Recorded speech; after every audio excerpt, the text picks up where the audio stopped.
Sungguh nggak mudah menjaga negeri ini dengan segala kebinekaannya, keragaman suku, ras dan agamanya dari provokasi orang-orang yang ingin membuatnya menjadi seragam.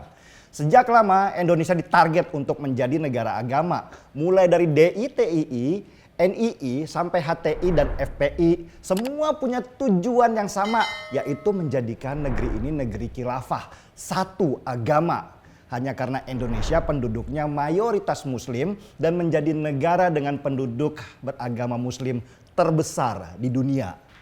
Yang lebih nggak mudah lagi, ada orang-orang yang dengan sukarela menjadi alat buat mereka untuk mewujudkan agendanya.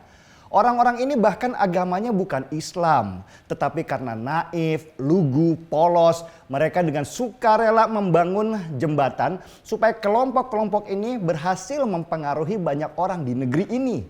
Dan sedihnya itu mereka lakukan hanya karena uang. Sedikit pun tidak ada jiwa nasionalisnya melihat negeri ini sedang berusaha dipecah belah. Padahal seandainya kelompok radikal ini berhasil mewujudkan agendanya, pasti mereka yang non-muslim juga yang susah karena akan diperketat ibadahnya, bahkan dilarang mengembangkan ajarannya. Nggak usah bicara nantilah, sekarang ini saja sudah sulit membangun rumah ibadah di sini. Apakah yang melarang membangun rumah ibadah itu dari Nahdlatul Ulama atau NU? Atau apakah itu dari Muhammadiyah? Bukan, tapi dari kelompok-kelompok garis keras yang ingin menjadikan Indonesia ini seperti mereka di Timur Tengah sana, penuh konflik dan hidup dengan kekerasan. Itulah kenapa saya begitu keras menentang pemutaran sebuah film anak-anak yang rencananya akan diputar di bioskop. Film ini bercerita tentang sebuah keluarga muslim yang sangat kaku ajarannya. Kenapa kaku?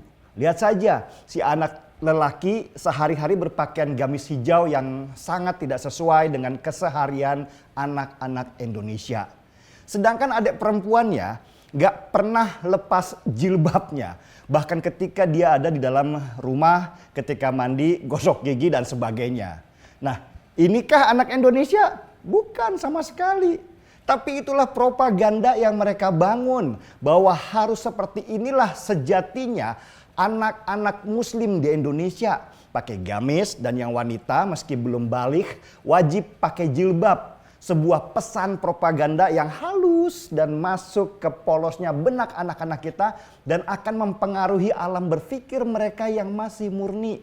Tujuannya apa?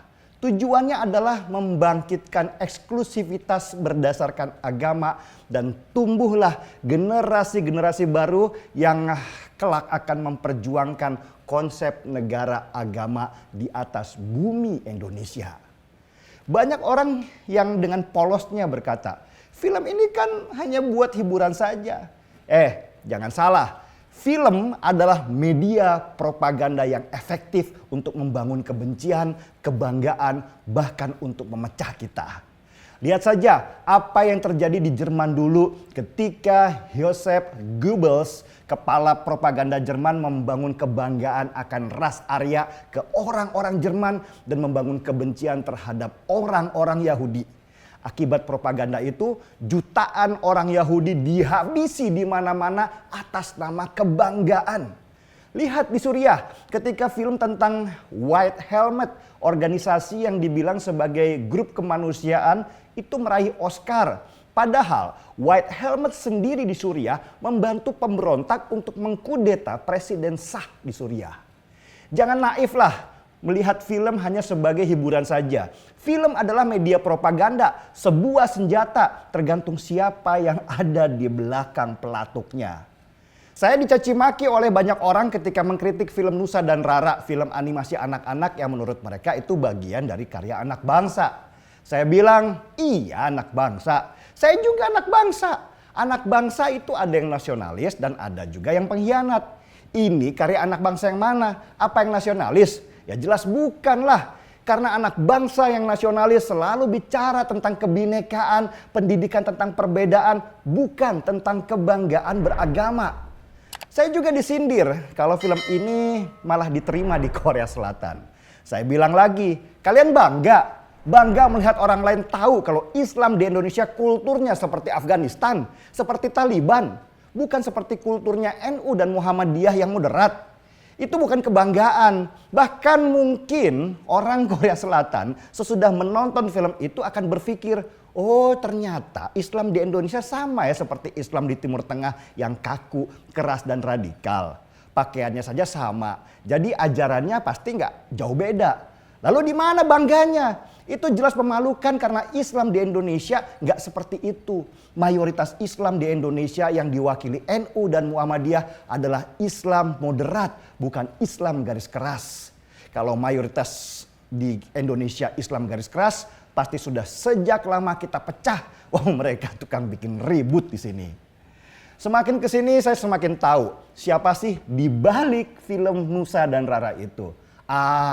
Ternyata Felix Xiao, dedengkotnya HTI. Pantas Felix Xiao itu ideolognya HTI. Tugasnya menyebarkan fahamah negara agama ke Indonesia dengan berbagai cara. HTI atau Hizbut Tahrir Indonesia adalah kepanjangan dari gerakan transnasional yang bernama Hizbut Tahrir.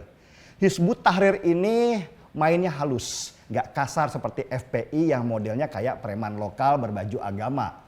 HTI ini seperti ular. Mereka menyusup ke elemen penting pemerintahan seperti pendidikan sampai militer. Mereka menggunakan dakwah sebagai senjata untuk mengeluarkan racunnya. Media mereka banyak, mulai dari selebaran di masjid waktu sholat Jumat sampai film seperti animasi anak-anak ini. Dan polanya selalu sama. Awalnya seperti mengajarkan agama sehingga orang terlena. Lama-lama sesudah orang terbiasa dengan mereka, dia memasukkan agenda wajibnya membangun kelompok eksklusif dalam rangka mendirikan negara agama. Lihat aja, kalau diteruskan, bentar lagi kita akan melihat pesan-pesan mereka. Seperti Muslim tidak boleh mengucapkan salam hari raya ke agama lain. Anak kecil nggak boleh bersentuhan dengan teman mainnya. Dan pemisahan kelompok laki-laki dan perempuan bahkan di dalam permainan anak-anak. Ngeri kan? Organisasi Hizbut Tahrir sendiri sudah dilarang di lebih dari 20 negara di dunia karena sering sekali melancarkan kudeta lewat militer. Dan melihat siapa yang di belakang layar yaitu Felix Xiao, makin jelas sudah agenda HTI di belakangnya. Dia banyak mempromosikan Nusa Rara di YouTube sebagai film yang harus ditonton oleh anak-anak. Yang saya sesalkan adalah ketika mereka ingin masuk bioskop, yang jadi alat adalah seorang produser naif yang gak paham gerakan kelompok licik dan licin ini. Dia menyediakan diri menjadi alat, bahkan mengucurkan dana supaya film ini sukses. Dan dia menjadi pembela terbesar mereka. Miris kan? Padahal kalau si produser ini mau susah payah dikit saja, tanya dululah ke NU misalnya. Siapa sih Felix Xiao itu? Tentu dia akan dapat banyak informasi tentangnya. Kenapa kita tidak mencontoh Malaysia misalnya? Malaysia punya masalah besar terhadap keragaman di negara mereka. Yang Cina hanya berkumpul dengan Cina, yang India hanya berkumpul dengan India, yang Melayu ngobrolnya cuman dengan Melayu. Dan keresahan ini akhirnya membuat orang-orang di dalamnya sepakat untuk membuat sebuah film anak-anak yang mengajarkan perbedaan dan bersahabat dengannya. Nama filmnya Upin Ipin. Itu film propaganda pemerintah Malaysia dalam rangka mewujudkan Malaysia satu. Apa nggak cukup sih masalah di kita dengan makin maraknya perumahan muslim, salon muslim, parkir muslim, dan apa-apa itu muslim sehingga tanpa sadar kita dikotak-kotakan atas dasar apa agama kita. Jangan lagi kita diam ketika ada orang-orang yang ingin membangun propaganda intoleran lewat film. Itu akan memunculkan benih-benih baru radikalisme di Indonesia 20 tahun ke depan ketika generasi sudah berganti wajah. Setuju? Kita seruput dulu kopinya.